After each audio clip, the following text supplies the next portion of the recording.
నమస్తే. ఈరోజు ఒక బహిరంగ వీడియో చేయాలని అనుకుంటున్నాను. ఇంతకు ముందు కూడా ఒక బహిరంగ వీడియో చేశాను. అది పవన్ కళ్యాణ్ గారిని ఉద్దేశించి నేను చేయటం జరిగింది. పవన్ కళ్యాణ్ గారు బహుశా అది చూసే ఉంటారని నేను అభిప్రాయపడుతున్నాను. మరొక బహిరంగ వీడియో అది హోంశాఖకు సంబంధించింది. నిజానికి హోంశాఖ మంత్రి గారికే నేను ఈ బహిరంగ వీడియో చేద్దామని అనుకున్నాను. కానీ ఆమె కొద్దిగా సంస్కారవంతంగా మాట్లాడలేదు కాబట్టి. ఎందుకంటే ఒకానొక సందర్భంలో వాడెవడో మాజీ మంత్రి ఒక వ్యక్తిని తీసుకెళ్లి దాచాడు, దాస్తే మా వాళ్ళు పట్టుకొచ్చారు అనేటువంటి మాటలు ఆమె మాట్లాడిన తర్వాత ఆమెకు చేయటం వ్యర్థమని అనిపించింది. అంతేకాకుండా నేను ఇంతకుముందు అనేక సార్లు చెప్పినట్టుగా ఆమె మైకి ముందు హోంమంత్రే కానీ పాపం ఏం పవర్స్ ఏమి లేవు, అన్నీ లోకేష్ గారే చూసుకుంటున్నారని నాకున్నటువంటి సమాచారం. కాబట్టి ఆమెకు నేను ఉద్దేశించి వీడియో చేయటం కన్నా డీజీపీ గారిని ఉద్దేశించి వీడియో చేస్తే ఏదైనా కొంత ఫలితం రావచ్చేమోననే ఉద్దేశంతో ఈ వీడియో నేను చేస్తున్నాను. డీజీపీ గారు చాలా సీనియర్ ఐపీఎస్ ఆఫీసర్. మా ప్రభుత్వంలో కూడా పనిచేశారు, అంతకుముందు కూడా పనిచేశారు. ఒక విధంగా చెప్పాలంటే మంచి పేరున్నటువంటి అధికారే. కానీ ఇవాళ జరుగుతున్నటువంటి అంశాలు వారికి తెలియవని కాదు, కానీ వారి మీద చాలా ఒత్తిడితో ఉన్నారనేది నాకున్నటువంటి వ్యక్తిగతమైన అభిప్రాయం. అయినా ఒక ఐపీఎస్ ఆఫీసరు, చాలా సీనియర్ మోస్ట్ అయినటువంటి వ్యక్తి, గతంలో మంచి చరిత్ర ఉన్నటువంటి వ్యక్తి కాబట్టి నేను చెప్పేటటువంటి అంశాలు వారికి దృష్టిలోకి తీసుకుంటారని, ఏ మేరకైనా కొంతైనా న్యాయం చేయడానికి ప్రయత్నం చేస్తారని నేను భావిస్తూ ఈ బహిరంగ వీడియో చేస్తున్నాను. ఇంతకు ముందే చెప్పాను, ఇంతవరకు బహిరంగ లేఖలు ఉండేవి. టెక్నాలజీ బాగా డెవలప్ అయిపోయిన తర్వాత లేఖలకు పెద్ద ప్రాధాన్యత లేదు. ఈ ఈ వీడియో యుగాలు, ఈ టెక్నాలజీ వచ్చేసిన తర్వాత బహిరంగ వీడియో తప్పనిసరిగా ఆయన చూస్తారని, చూసే విధంగా కూడా ఇది వారికి చేరుతుందనే ఉద్దేశంతో నేను ప్రధానంగా ఈ వీడియోని చేస్తున్నాను. దీనిలో ముఖ్యాంశాలు ఏంటంటే, ఇవాళ ఆంధ్రప్రదేశ్లో ఉన్నటువంటి పోలీస్ వ్యవస్థ నడుస్తున్న తీరు చాలా అభ్యంతరకరంగా ఉంది. ఎందుకు అభ్యంతరకరంగా ఉంది అంటున్నానంటే, వారు విధులకు మించి పనిచేస్తున్నారు. అంటే బియాండ్ ది డ్యూటీస్. అది రాజ్యాంగ పరంగా చాలా తప్పు, శిక్షార్హులు కూడా. Though they are in police officers, తమ డ్యూటీలో వారు ఏం చేయాలో చట్టం నిర్దేశిస్తుంది, అంతవరకే చేయాలి. అది మించి చేస్తే వారి మీద కూడా ప్రైవేట్ కేసులు పెట్టొచ్చు అనేది మనకు తెలిసినటువంటి సత్యం. చట్టం కూడా అదే చెప్తుంది, న్యాయస్థానాలు కూడా అదే చెప్తున్నాయి. ఇక్కడ 4-5 ఉదాహరణలు నేను చెప్పదలుచుకున్నాను. ముఖ్యంగా సోషల్ మీడియా కార్యకర్తల్ని, వైసీపీకి అనుకూలంగా ఉండే సోషల్ మీడియా యాక్టివిస్టుల్ని పెద్ద ఎత్తున వారి మీద కేసులు పెట్టారు. ఒక చోట కాదు, 2 చోట్ల కాదు, 5-6 చోట్ల, 10 చోట్ల, 12 చోట్ల కూడా ఒకే వ్యక్తి మీద పెట్టారు. ఒకే అంశం మీద పెట్టి వారిని అరెస్ట్ చేశారు, కోర్టులో ప్రొడ్యూస్ చేశారు. తర్వాత ఆ కోర్టులో రిమాండ్ ఇచ్చిన తర్వాత ఇంకా ఆ కన్సర్న్ ఎక్కడైతే కేసులు ఉన్నాయో అక్కడన్నిటి కూడా తిప్పేటటువంటి ప్రయత్నం చేస్తున్నారు. ఇంతవరకు ఏ సోషల్ మీడియా యాక్టివిస్ట్ కూడా అరెస్ట్ అయిన తర్వాత బెయిల్ మీద రాలా. ఎందుకు చెప్తున్నానంటే, పెద్ద పెద్ద క్రిమినల్ కేసెస్, మర్డర్ కేసెస్లో కూడా 2 నెలలు 3 నెలలు కూడా నిందితులు బయటకు వస్తున్నారు. నిందితులు అంటే వాళ్ళు నిందితులే తప్ప నేరం చేసిన వారు కాదనే విషయాన్ని అందరూ గమనించాలి. అలాంటి నేపథ్యం ఉన్నటువంటి ఈ రాష్ట్రంలో లేదా ఈ చట్టంలో కేవలం ఒక సోషల్ మీడియాలో ఒక వ్యంగ్య పోస్ట్ని పెట్టారని నెలల తరబడి నిర్బంధించటం ఎంతవరకు న్యాయమో డీజీపీ గారు ఆలోచించాలని నేను మనవి చేస్తున్నాను. అదేంటండి, ఇది కోర్టుకు సంబంధించిన అంశం కదా, మాకే సంబంధం అనుకోవచ్చు. కానీ మీరు చైన్ కేసెస్ పెట్టి రిమాండ్కు పంపించాలనేటువంటి ఒక కుట్రపూరితమైనటువంటి ఉద్దేశంతో పోలీస్ వ్యవస్థ పనిచేస్తుందనేది నా అభిప్రాయం. దీన్ని పోలీసు వారే కాదు, న్యాయ నిపుణులు, న్యాయ కోవిదులు కూడా దీన్ని ఆలోచించాలని ఈ సందర్భంగా నేను చెప్పదలుచుకున్నాను. మా సోషల్ మీడియా యాక్టివిస్టుల్ని మీరు అరెస్ట్ చేస్తున్నారు, కోర్టులో ప్రొడ్యూస్ చేస్తున్నారు, బెయిల్ రాకుండా నిరోధిస్తున్నారు.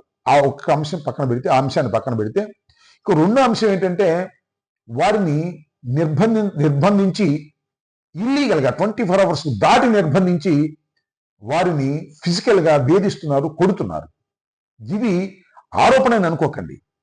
మీరు సుధారాణి కేసులో కానీ, అదేవిధంగా వర్ర రవీంద్రారెడ్డి కడప ఆయన కేసులో కానీ మ్యాజిస్ట్రేట్ ముందే వాళ్ళు వెళ్ళి పోలీసులు మమ్మల్ని కొట్టారు అని వారు కంప్లైంట్ చేశారు, రిజిస్టర్ చేశారు, ఆమె రికార్డ్ చేసుకున్నారు అక్కడ ఉన్న మ్యాజిస్ట్రేట్. ఆ తర్వాత హాస్పిటల్కి కూడా పంపించారు, వాళ్ళ గాయాల్ని కూడా పరిశీలన చేశారు. అంటే పోలీసు వారు నేరం మోపబడినటువంటి ముద్దాయిల్ని కొట్టి వారిని ఇబ్బంది పెట్టాలని ప్రయత్నం చేయటం చట్ట వ్యతిరేకమైనటువంటి అంశంగా దయచేసి గమనించాలని ఈ సందర్భంగా నేను కోరుతున్నాను. దానితో పాటు మొన్నే నేను సిపి విజయవాడ గారికి కూడా నేను వెళ్ళి, మేమందరం కూడా వెళ్ళి వైఎస్ఆర్ కాంగ్రెస్ పార్టీకి సంబంధించినటువంటి వ్యక్తులను మేము వెళ్ళి ఒక కంప్లైంట్ కూడా ఇచ్చాం. సుబ్బారావు అనే వ్యక్తి ఒక డ్రైవర్. ఎవరికి డ్రైవరు? ఆయన సజ్జల భార్గవ్కు డ్రైవరు. సజ్జల భార్గవ్ మీద కక్షతో కార్పణ్యంతో అనేకమైన తప్పుడు కేసులు మీరు పెట్టారు లోకేష్ గారి ఒత్తిడి మేరకు. సరే, అది వేరే అంశం, కోర్టులో మేము తేల్చుకుంటాం. ఆయన్ని అరెస్ట్ చేయాలని, ఆయన నిర్బంధించాలని, ఆయన ఫిజికల్గా వేధించాలని మీరు చాలా తీవ్రమైన ప్రయత్నం చేస్తుంటే ఆయన హైకోర్టును ఆశ్రయించాడు, సుప్రీంకోర్టును ఆశ్రయించాడు, అక్కడ రిలీఫ్ కూడా వచ్చింది. ఈ మధ్యకాలంలో మీరు ఏం చేశారంటే యామర్తి సుబ్బారావు ఆయన డ్రైవర్గా పనిచేసినటువంటి వ్యక్తిని ఆగిరిపల్లి మండలంలో సింహాద్రి అప్పన్నపేటలో ఉంటే ఆయన్ని ఇద్దరు పోలీస్ కానిస్టేబుల్స్ మఫ్టీలు వెళ్ళి పట్టుకొచ్చారు. వారిని చిత్రహింసలకు గురి చేశారు, కొట్టారు. ఎక్కడ భార్గవ్ ఉన్నాడో చెప్పమని ఆయన వేధించారు. సరే, నిజంగా తెలిసింటే చెప్పేసేవాడేమో ఆ బాధలో, కానీ అతను కూడా తెలియదు కాబట్టి చెప్పలేకపోయాడు. మళ్ళీ తీసుకొచ్చి కాముగా వదిలేశారు. అంటే ఏం చేస్తున్నారు పోలీసులు? ఒక రౌడీలాగా మీ దగ్గర ఉన్న అధికారాన్ని ఒక యామర్తి సుబ్బారావుని లాఠీలతో పెట్టి కొట్టి నిర్బంధించి భార్గవ్ని అరెస్ట్ చేయాలనే తాపత్రయపడుతున్నారంటే you are acting beyond your duties. ఇది చట్ట ప్రకారం నేరం అవుతుందనే విషయాన్ని కూడా గమనించాలి. దాని మీద సిపి గారికి మేము రిపోర్ట్ చేసాం. ఆయన ఎంతవరకు యాక్షన్ తీసుకుంటారో చూస్తాం, లేకపోతే లీగల్గా కూడా ఫర్దర్గా మేము ప్రొసీడ్ అవుతామని కూడా ఈ సందర్భంగా నేను చెప్పదలుచుకున్నాను. అంతేకాదు, చెవిరెడ్డి భాస్కర్ రెడ్డి ఆయన 2 సార్లు శాసనసభ్యుడిగా ఎన్నికయ్యాడు, ప్రజలకు సేవ చేశాడు. ఆయన నియోజకవర్గంలో ఒక బాలిక మీద అత్యాచారం జరిగిందని తెలుసుకొని ఆ బాలిక తండ్రి ఫోన్ చేస్తే వెళ్ళి పలకరించి వారికి అండగా నిలబడ్డాడు. తప్పయింది. ఏం చేశారండి మీరు? తర్వాత ఆ బాలిక తండ్రి చేత ఒక ఫాల్స్ కంప్లైంట్ ఇప్పించి ఆయన మీద ఫోక్సో కేసు రిజిస్టర్ చేశారు. ఫోక్స్ అంటే protection of childrens from sexual offences act, very serious act. ఆ యాక్ట్ మైనర్ బాలికల్ని సెక్సువల్ హెరాస్మెంట్ నుంచి తప్పించడం కోసం ఎవరైనా చేస్తే వారి మీద కఠినంగా శిక్షించేందుకు నిర్దేశించబడినటువంటి సెక్షన్ని రాజకీయ కక్ష కోసం మీరు ప్రయోగించారు. చివరికి చిత్రం ఏమిటంటే, ఇక్కడ మీరు దయచేసి డీజీపీ గారు దీన్ని దృష్టిలో పెట్టుకోవాలని మనవి చేస్తున్నా. చివరికి ఎవరైతే కంప్లైంట్ ఇచ్చారని కేసు రిజిస్టర్ చేశారో ఆ కంప్లైంట్ ఇచ్చినటువంటి వ్యక్తి, ఆ పిల్ల తండ్రి బయటకు వచ్చి నేను కంప్లైంట్ ఇవ్వలేదు, మేము ఆయన మమ్మల్ని కాపాడడానికి వచ్చాడు, సహాయం చేశాడు, మెడికల్ ఎయిడ్ ఇప్పించాడు, ఆయన మీద మేము కేసు ఎందుకు పెడతాము? పోలీసు వారు వచ్చి అయ్యా మీ అమ్మాయిని మీడియా వాళ్ళు అడుగుతున్నారు, పోస్టింగ్లు పెడుతున్నారు, వాటిని అన్ని నివారించాలంటే ఈ వైట్ పేపర్ మీద సంతకం పెట్టమని నేను సంతకం పెట్టాను. ఆ సంతకం పెట్టిన దాని మీద పైన భాస్కర్ రెడ్డి గారి మీద ఫోక్సో కేసు వచ్చే విధంగా రాసుకుని కేసు రిజిస్టర్ చేశారు అని చెప్పారు. ఏం సార్ ఇది? ఎంత అన్యాయమైన విషయం అండి. ఒక ఫాల్స్ కంప్లైంట్ని కావాలని మీరు రిజిస్టర్ చేశారంటే మోసం కదా, చీటింగ్ కదా. పోలీసులు ఇలా ప్రవర్తిస్తే ఇంకేమైపోవాలి రాష్ట్రం అని అడుగుతా ఉన్నా. ఈ చట్టాలు ఏమైపోవాలని అడుగుతా ఉన్నా. చిత్తూరు పోలీసులు మీరు ప్రశ్నించరా? ఇలాగే కొనసాగుతుందా? ఇది ధర్మమేనా?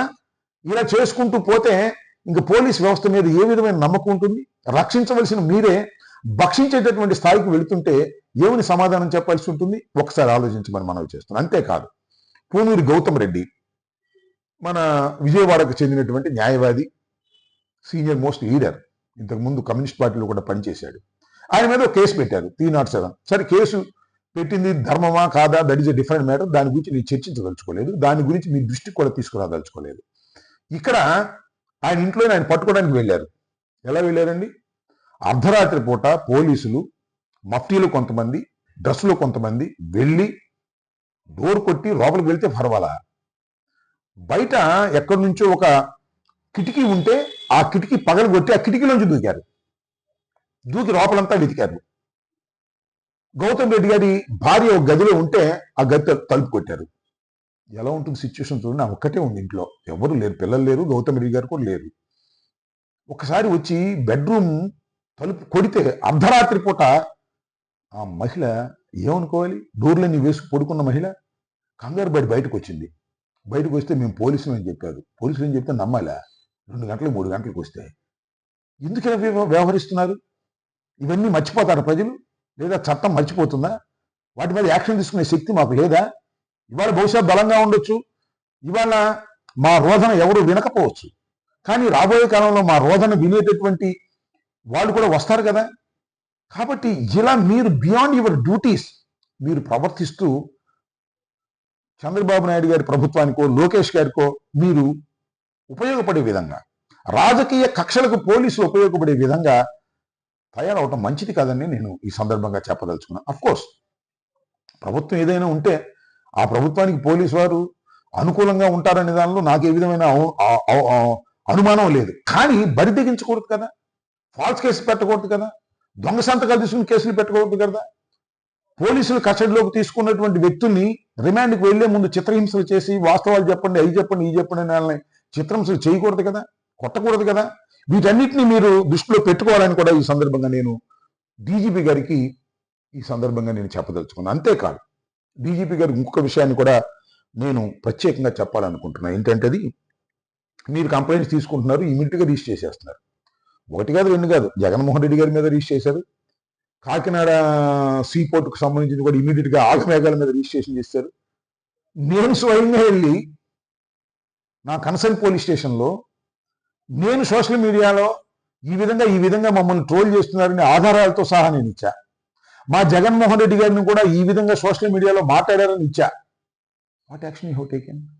ఇంతవరకు కేసు రిజిస్టర్ చేశారా? యాక్షన్ సంగతి తర్వాత రిజిస్టర్ చేశారా అని అడుగుతా ఉన్నా. అంతేకాదు రేపు ఎల్లుండిలో కూడా మళ్ళీ నేను కొన్ని కంప్లైంట్స్ ఇస్తాను.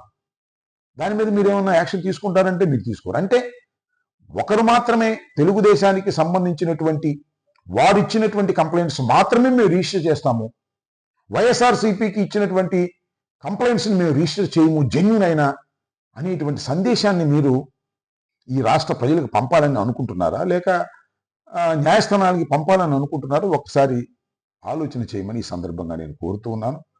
అందువల్లనే ఈ బహిరంగమైనటువంటి వీడియో నేను చేస్తున్నాను. తప్పనిసరిగా అది మీకు చేరాలని కూడా నేను కోరుకుంటున్నాను. మీకే కాదు, ప్రజలు కూడా దీన్ని చూడాలి.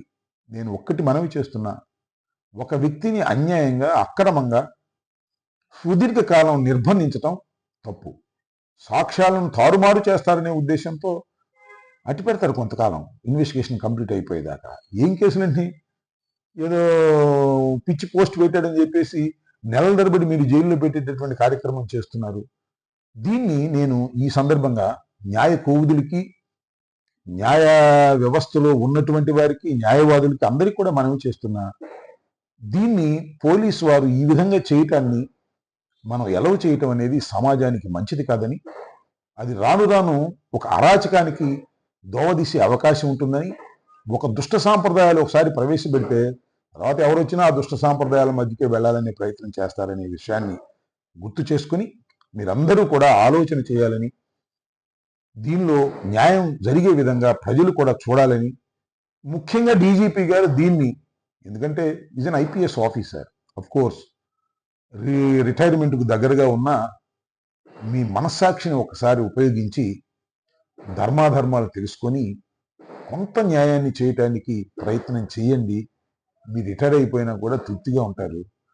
ఒకవేళ మీరు న్యాయాన్యాయాలు చూడుకోకుండా ఏదో లోకేష్ బాబు చెప్పినట్టుగానే వెళ్ళినా తర్వాత మీరు తృప్తికరంగా ఉండలేరనే విషయాన్ని దయచేసి గమనించాలని కోరుకుంటూ సెలవు.